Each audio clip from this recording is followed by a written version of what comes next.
Hello, this is Telecom TV. I'm Martin Warwick and I'm talking with Neela Jacques of the OpenDaylight project. Before we start talking in more detail about developing APIs for NFV, let's start at a really basic level and ask you, what are APIs? Sure. Well, obviously API stands for Application Program Interface. An API is the language that you use to communicate to a program or to a piece of hardware. What role do APIs have in the network virtualized future? And more importantly, perhaps, what benefits will that bring? So as I said, an API is a language for being able to communicate something. In an NFV and an SDN world, what we now have is a network that is actually programmable. And so I'm going to assume that you have both of those pieces because that's really where it's most interesting. And so let's just say, for example, that you're spinning up a new customer, and as part of that, or a new service. And so you want to spin up a whole new set of things. And so the first question is, how do I communicate down to the different devices, to the different elements, what it is that I need? So it may be simply actions, or it could actually increasingly be policy information. This is a new voice service that I'm setting up. It needs to have high quality of service. And so the languages need to evolve as our capabilities evolve. So how do APIs need to be developed and implemented?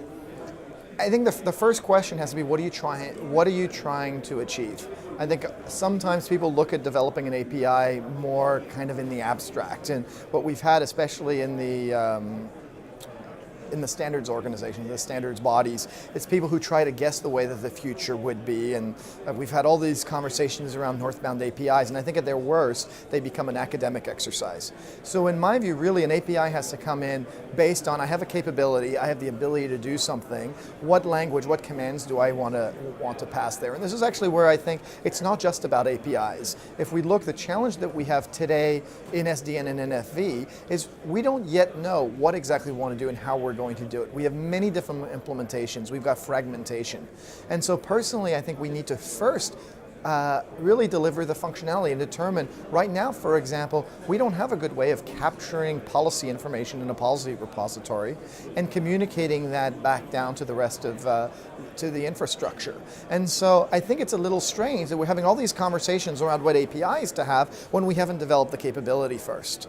So in my view, first we need the capability, and in our case I think we need a common code base, which is what OpenDaylight is working on. And from that, naturally then there's an API that gets developed for being able to communicate the needs to those elements.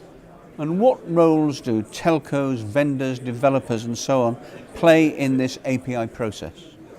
I think they play a big role. To the extent that they know what services they're trying to create, how they're going to charge, it's really important to be able to communicate those needs in a free way. In general, I tend to find it doesn't quite work when an end user, regardless of their carrier or a different kind of end user, to say, this is what I want, this is how you should do it. What makes a lot more sense is they say, this is the result that we're looking at. What we need to be able to create is a way that I need information about how important this user is and how profitable, so that I can change the power on a mobile base station, for example. Right? That's very tangible. Now, what does that mean? How do I do it?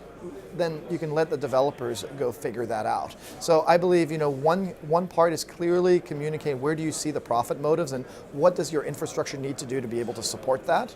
I think the second one is, that's the top down. The bottom up is evaluating new technology, looking at it and seeing what is the promise. Sometimes you're going to get the ideas of what you can create by looking at what the technology can do. So we need carriers to be adopting and playing with open source technology, as well as beta products from the commercial vendors, as a way to be able to give feedback and to say, hey, this is going to be really useful for us. This I don't care about as much. And a final question to you, what do you think would be the ideal set of APIs? I think what's important on the API side is that they're open, that they're easy for people to understand and go with.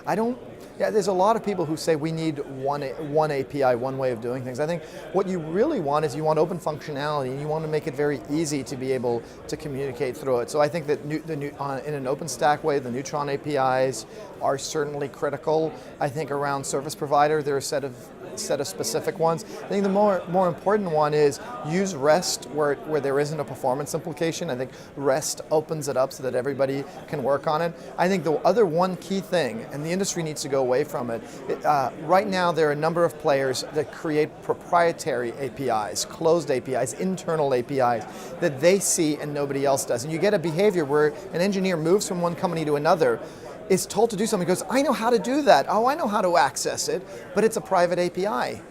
And so then their employer faces a lawsuit. There is no room, I think, in my mind, for a proprietary API.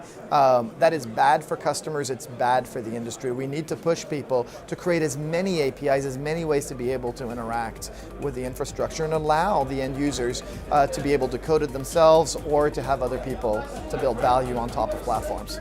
Neela Jacques, thanks very much. You're very welcome.